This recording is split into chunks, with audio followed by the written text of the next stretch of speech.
Voice. आज हम जो लेक्चर डिस्कस करने जा रहे हैं या पढ़ने जा रहे हैं वो है ELTR 212 propagation of EM waves. इसके अंदर हम ये सारे EM वेव्स इलेक्ट्रोमैग्नेटिक वेव्स होते हैं, सारी जो इसका डिस्कशन होती है या कब काम करते हैं, जो इसका बेस होता है वो इलेक्ट्रोमैग्नेटिक के ऊपर होता है।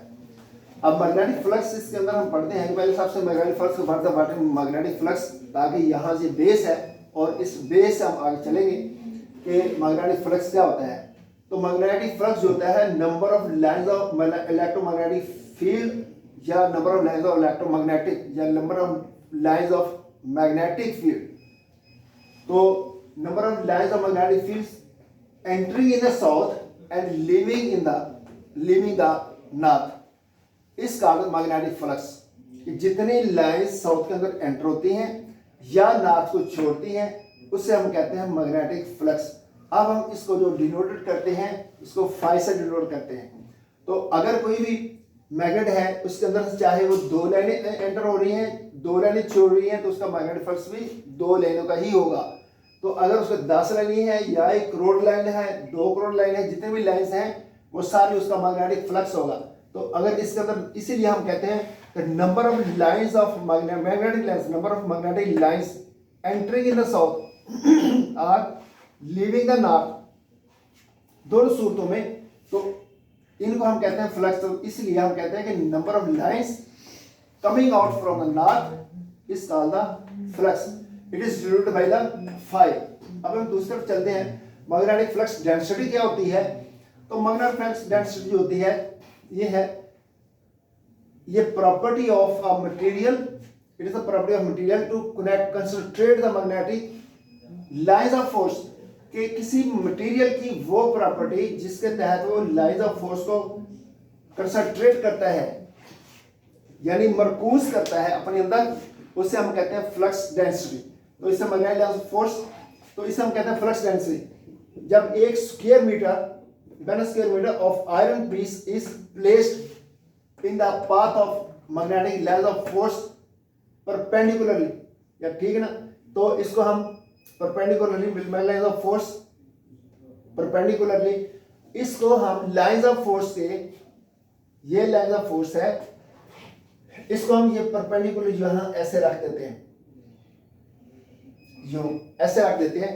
अब जब हम इसको ऐसे रखेंगे तो इसके अंदर से लाइन ऑफ फोर्स जो है वो आगे टकराएगी या इसके अंदर से गुजरेगी।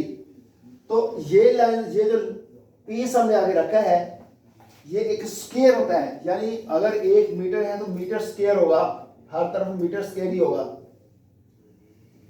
अगर सेंटीमीटर है तो सेंटीमीटर स्क्वायर होगा।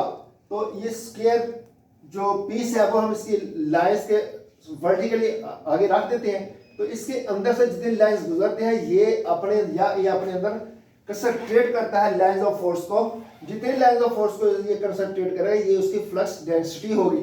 तो इससे हम कहते हैं कि परपेंडिकुलर जब हम इसके आगे रख देते हैं and connect concentrate the maximum magnetic line of force, तो इसको हम जितनी मैक्सिमम ज्यादा से ज्यादा लाइन ऑफ फोर्स को ये कंसंट्रेट करेगा, ये मरकूज करेगा, हम इसको कहेंगे ये इसकी फ्लक्स डेंसिटी सबसे ज्यादा है, यानी बहुत ज्यादा है।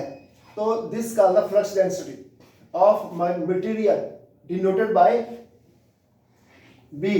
तो इसको हम या इसको हम कहते हैं डिनोटेड बाय बी, इसको हम बी से डिनोट करते हैं, या इसे हम इस तरह कहते हैं कि फ्लक्स पर यूनिट एरिया इस कॉल्ड द फ्लक्स डेंसिटी। के फ्लक्स का जो पर यूनिट एरिया के अंदर से जितना फ्लक्स गुजरता है, यूनिट एरिया के अंदर से जितना फ्लक्स गुजरता है उसे हम कहते हैं फ्लक्स डेंसिटी, और ये डिनोटेड बाय बी से होता है। तो फ्लक्स इज स्केलर क्वांटिटी, इसकी कोई डायरेक्शन नहीं होती, तो इसलिए हम इस इट इज एंड इस यूनिट इज वेबर, इसको हम वेबर से जोड़ते हैं। इसकी कोई डायरेक्शन नहीं होती क्योंकि फ्लक्स यो भी ऐसे भी जा सकते हैं, ऐसे भी जा सकता है। अगर हम इसको नहीं रखेंगे ये मैग्नेटिक प्रॉपर्टी इसके अंदर पैदा नहीं होगी। अगर इसको छोड़ देंगे तो लाइंस यूं ऐसे भी जा सकती हैं, ऐसे भी जा सकते हैं, सीधे भी जा सकते हैं, वापस भी यूं ऐसे आ सकती हैं। इसलिए हम कहते हैं कि इसकी डायरेक्शन नहीं होती। That's why it's called the scalar quantity. तो इसकी जो फ्लक्स की जो यूनिट है वो वेबर है, ठीक है जी। तो अगर हम कहते हैं कि पर यूनिट एरिया, फ्लक्स पर यूनिट एरिया, ये फ्लक्स डेंसिटी होगी, तो डेंसिटी की जो यूनिट है वो टेस्ला है, Tesla, and unit of flux density is Tesla. तो इसलिए हम कहते हैं कि एक टेस्ला जो है वो, सॉरी, एक वेबर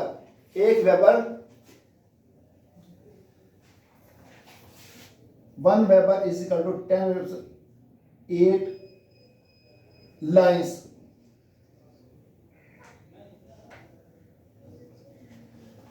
तो एक वेबर 10⁸ लाइन्स के बराबर होता है, यानी अगर 10 की ताकत 8 ये लाइनें हो, it is equal to 1 weber.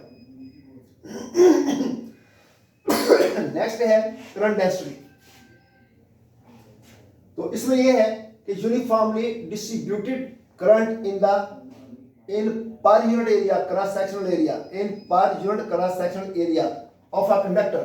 हमारे पास एक कंडक्टर है जिसे हम एक तार समझे, एक वायर समझे, वायर का एक क्रॉस सेक्शनल एरिया होता है, ये this called the cross sectional area.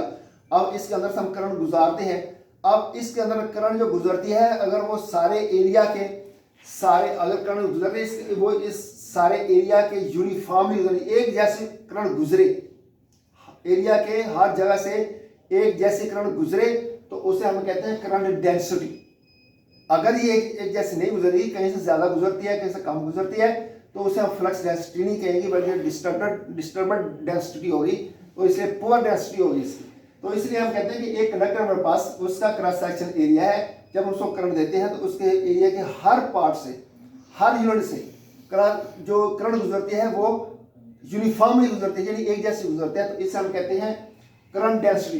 तो करंट डेंसिटी जो है ये it is equal to the J equal to 1/A, यानी करंट पर area J is used for the current density.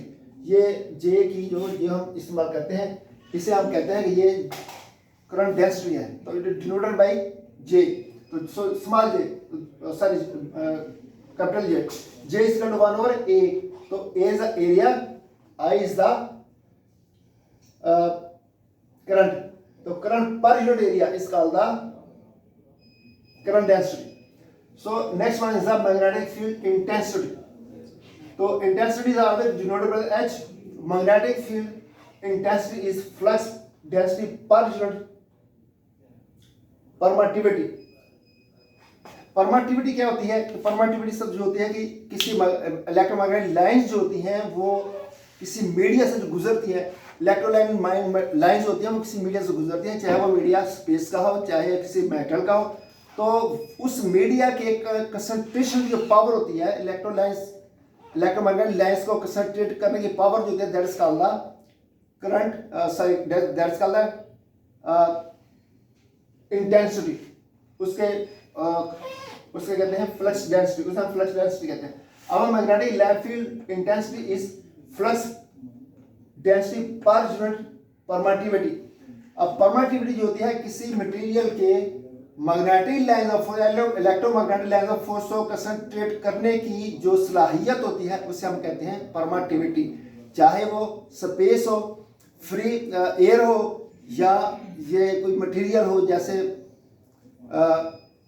Iron piece है, या इसके अलावा ये कोई पेपर वगैरह है, इसकी जो भी इसकी होती है कंसंट्रेट करने की सलाहियत, उसे हम कहते हैं परमिटिविटी। तो it is denoted by mu naught. तो magnetic field intensity is flux density per unit permittivity in free space. तो it is denoted by the H, इसे हम H से डिनोट करते हैं। So H is equal to B over mu naught. तो B is the flux density, B is the flux density over intensity, and B is equal to H mu naught, and mu naught is equal to 4 pi 10⁻⁷ H/m, ठीक है, and intensity per meter। तो it is vector quantity, क्योंकि ये इसकी एक direction होती है, its unit is ampere per meter। तो इसकी जो यूनिट होगी वो एम्पियर पर मीटर होगी, इसलिए हम इस कहते हैं ये वेक्टर क्वांटिटी है। तो अब इसको आपने गौर से सुनना है, और सुनने के बाद इसकी जो डेफिनेशंस हैं, ये आपकी असाइनमेंट है, ये आपने लेकर भेजनी है। और इसका रिस्पॉन्स देना है।